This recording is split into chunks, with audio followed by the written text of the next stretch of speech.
Hi, నా పేరు doctor Kondapalli Swamy, consultant neurologist in Ashwini hospital, Yellareddypet.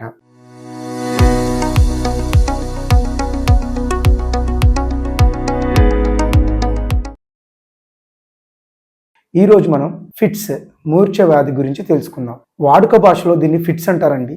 మామూలుగా మూర్ఛ వ్యాధి అని కూడా పిలుస్తూ ఉంటారు.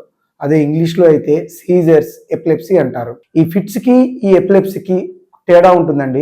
ఏదో ఒక్కసారి వచ్చిన వాళ్ళకి మాత్రమే సీజర్స్ కానీ ఫిట్స్ కానీ అనే పదం ఉపయోగిస్తాం.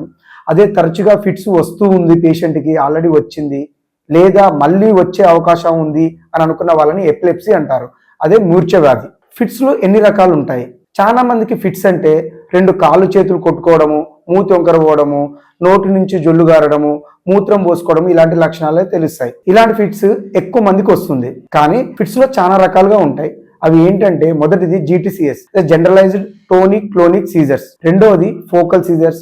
3 ఆబ్సెంట్ సీజర్స్, మయోక్లోనిక్ సీజర్స్. ఇలా చాలా రకాలుగా ఉంటాయి. నార్మల్ గా రెండు కాళ్ళు చేతులు కొట్టుకోవడము, తల ఒకవైపు, మూతి ఒకవైపు, కళ్ళు ఒకవైపు తిరగడము, మూత్రం పోసుకోవడము, స్పృహ లేకుండా అవ్వడం జరుగుతూ ఉంటాయి. అలా కాకుండా కొందరు ఫోకల్ సీజర్స్ లా ప్రజెంట్ అవుతారు. అది ఎలా ఉంటుందంటే, సడన్ గా మాట్లాడకపోవడము, ఒకే వైపు ఒక చేయి ఒక కాలు గాని కదలడము, కొద్దిసేపు పిచ్చి పిచ్చిగా బిహేవ్ చేయడము, ఏదేదో మాట్లాడడము, కొద్దిసేపు మాటలు ఏం లేకుండా స్టాచ్యూ లాగా, చిన్నపిల్లలు షాక్ ఆడినట్టుగా స్టాచ్యూ లాగా ఉండిపోవడం జరుగుతూ ఉంటాయి. వాటిని ఆబ్సెంట్ సీజర్స్ అంటారు, లేదా కాంప్లెక్స్ పార్షియల్ సీజర్ అయి ఉండవచ్చు. సో ఇలా చాలా రకాల కారణాలు ఉంటాయి.